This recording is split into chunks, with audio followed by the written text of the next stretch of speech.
On vous attend ici sur les ondes de Radio Côte d'Ivoire en direct et direction dans quelques instants.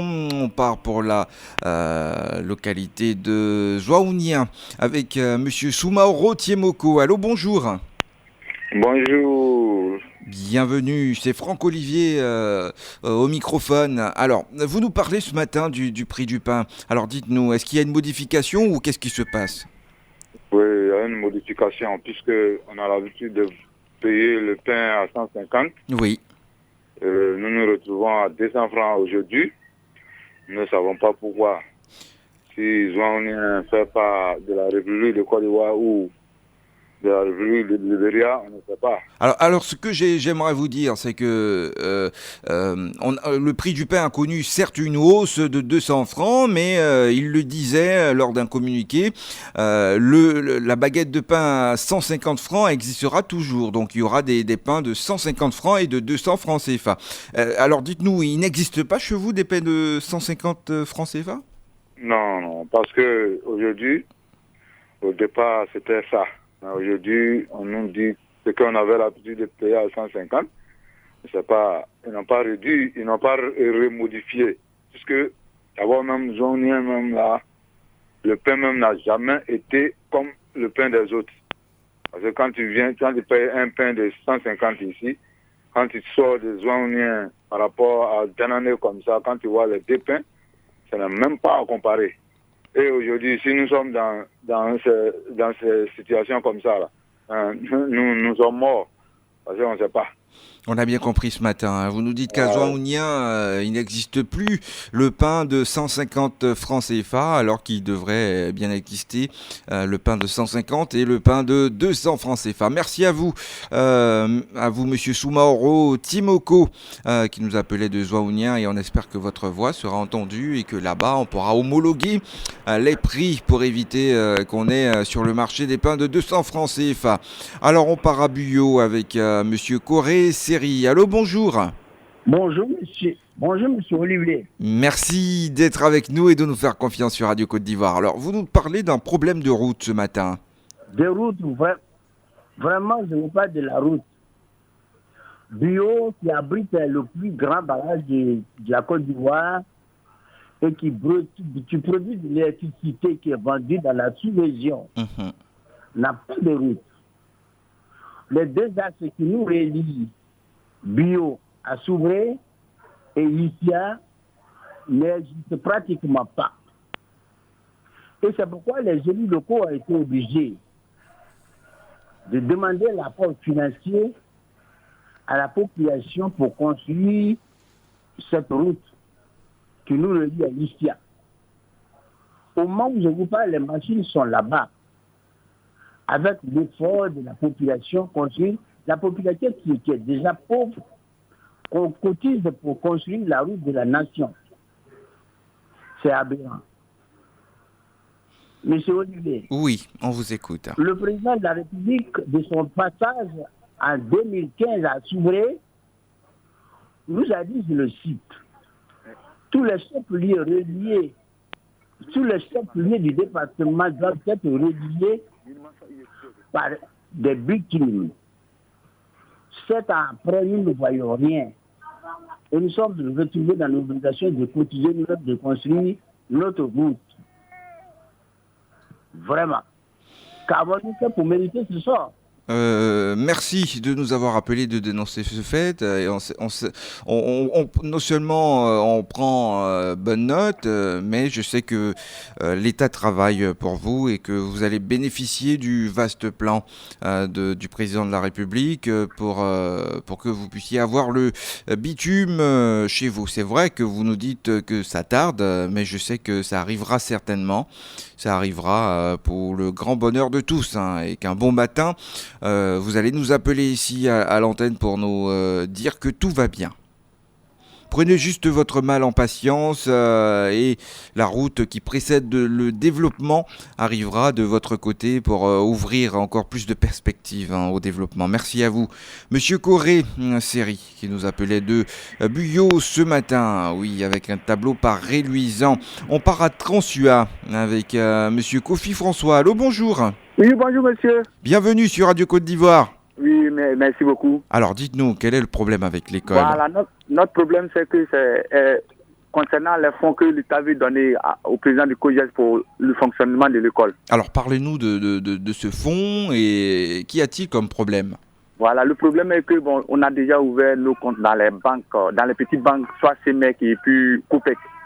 Maintenant, l'État dit de rouvrir les banques et les comptes dans les trésors. De rouvrir les banques dans les trésors. Voilà, dans les trésors. Maintenant, par exemple, moi, je suis à Trancheur, je suis dans un village, vous voyez, non? Oui. Trancheur à Bondoukou, il faut que je vais à Bondoukou dans les trésors pour aller ouvert. Ok, on va à 3 personnes. Donc, ça fait des dépenses encore. Donc, c'est ça dit, je voulais demander à l'État au moins de nous aider. Alors qu'est-ce que vous souhaitez qu'est-ce que vous souhaitez proposer comme solution? Voilà, et je souhaite que l'État propose que ça reste dans les banques, dans les petites banques, soit COPEC ou bien CEMEC. Voilà. Parce que de là, à Tranchia, je suis à 60 km. Il faut que je vais à Bondoukou pour aller ouvrir. Ok, on va à 3 personnes. Ça, là, c'est encore des dépenses encore. Vous voyez, non? Donc, je vois bien, mais ce que j'aimerais vous demander, c'est un petit effort pour aller. Vous savez, si l'État décide de vous allouer des fonds donc au COJES, ce serait très intéressant que vous puissiez faire ce petit effort pour ouvrir ce compte au Trésor, parce que vous savez très bien que l'État de Côte d'Ivoire a des procédures. D'accord, donc essayez de faire cet effort. C'est vrai que vous partez à 3, faites-le pour bénéficier des fonds, ce serait intéressant. C'est clair que vous pouvez aussi entamer la démarche pour demander à ce que vous restez dans ces petites banques, mais si cette démarche n'aboutit pas, il serait intéressant que vous fassiez ce petit effort, ok ? Merci beaucoup. Merci à vous, monsieur Kofi François, qui nous appelait de Transua pour sa préoccupation. On part à Saint-Fra avec monsieur Tiekoura Kofi. Bonjour. Bonjour, monsieur. Bienvenue sur Radio Côte d'Ivoire. Merci. Alors, on vous écoute. Vous nous parlez ce matin du Trésor. Oui. Nous sommes un groupe de 15 personnes et nous avons eu notre affaire contre notre patron et jusque-là, on a gagné. L'affaire a été poursuivie par un huissier et depuis, c'est déposé au trésor à Abidjan et on n'est pas payé. Alors, depuis combien de temps cette affaire perdure? Depuis 2019-2020 en tout cas. D'accord. Et depuis, vous n'avez pas été encore payé, vous dites? Non. Ok, d'accord. Vous savez, les procédures peuvent prendre aussi du temps. Est-ce que vous êtes rendu au trésor pour demander? Oui, nous sommes partis là-bas à plusieurs reprises. L'huissier lui-même, il y va à chaque fois. Et qu'est-ce qu'ils lui ont dit et qu'est-ce qu'on vous a dit? On va payer. Et jusque-là, rien. Après, nous-mêmes, nous sommes partis, ils nous ont dit la même chose. Et jusque-là, rien ne se passe. Alors, ce que vous pouvez faire, c'est de patienter, ou votre appel ce matin pourra être entendu par les autorités compétentes pour essayer de débloquer la situation. Sinon, dans un autre cas, j'aimerais vous demander de patienter. D'accord. Comme ça, c'est en train de durer, c'est pourquoi... C'est vrai, vous avez raison. Vous avez raison que ça met du temps, mais vous savez aussi, comme je le disais à monsieur Kofi François, c'est vrai, avec le Trésor, les choses se font avec des procédures. Oui. Avec des process. Ça peut mettre du temps, mais ça se fera. D'accord. Et n'hésitez pas à nous relancer si vous n'entrez pas dans vos fonds. Oui. En tout cas, dans une semaine, si rien n'est fait, je vous rappelle encore. On sera toujours là. D'accord. Merci beaucoup. Merci. Monsieur Tiekoura, nous étions à Saint-Fra et on part à Issia. Allô, bonjour. Oui, bonjour, monsieur. Monsieur Diomandé Ouyi. C'est monsieur Diomandé Ouyi, oui. D'accord. Alors, ce matin, vous nous parlez de l'électricité. Qu'est-ce qui ne va pas à ce niveau? Je suis enseignant à Issia. Ok. Précisément dans un village qu'on appelle Edmond Carrefour. Allô, on vous écoute, on vous écoute. Oui, précisément dans un village qu'on appelle Edmond Carrefour. Ça fait des années, bon, nous n'avons pas d'électricité ici.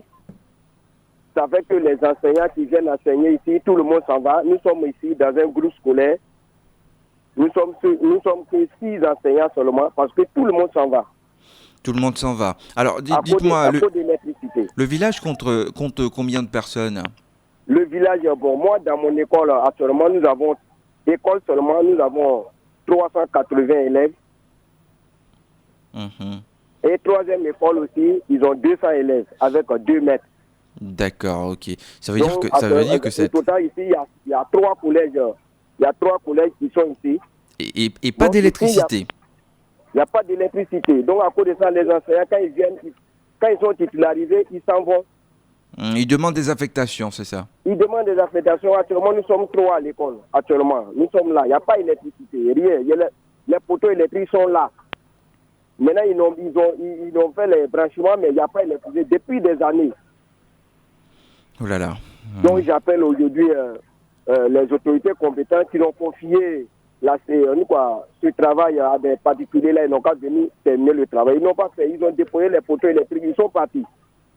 Ce qu'on va faire ce matin, vous allez nous rappeler le nom de la localité? Bon, on appelle ça Edmond Carrefour. Ok. Sur les papiers, c'est écrit Lyon 2. Ok. Sur les papiers, c'est écrit Lyon 2, mais le nom qui est reconnu par tous, c'est Edmond Carrefour. Oui, vous vous appelez à l'aide pour que l'électricité arrive et aussi pour que les enseignants restent sur place et que vous puissiez enseigner, donner le savoir et l'enseignement de qualité aux enfants. Merci, monsieur. Merci à vous. On comprend bien votre préoccupation. On espère que tout ça rentrera dans l'ordre et de par votre appel, ça pourra booster les choses. D'accord. Bonne journée surtout à l'écoute de Radio Côte d'Ivoire. Et on part à Amiens Kwassikro avec monsieur Zongo Ahmed. Allô, bonjour.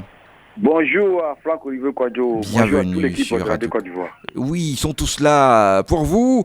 Alors, dites-nous, qu'est-ce qui ne va pas? Vous nous parlez d'un problème de route. Kwadjo, c'est la route à Amiens Kwassikro, à Niassué. Oui. Plus de 27 km, plus de 8 ans aujourd'hui. Et rien n'a fait. Pas encore été faufilé. Et vraiment, ça va pas. Il pleut chaque jour. On ne peut pas se déplacer pour aller à Niassué. Et vraiment, donc ce matin, j'interpelle les autorités compétentes de venir nous aider. D'accord. Merci pour votre appel. C'est bref, c'est clair et c'est précis. Et merci à vous. Et nous encore, on sera là demain, certes, pour pas parler des choses qui ne vont pas. On remet le couvert. Lundi, vous aussi, vous allez pouvoir appeler, même si c'est un jour férié, mardi. L'équipe de la matinale sera là pour vous écouter dans votre lucarne. C'est pas normal. Eh bien, c'est la fin. On se retrouve pour la suite. Radio Côte d'Ivoire, Abidjan, 88.fm.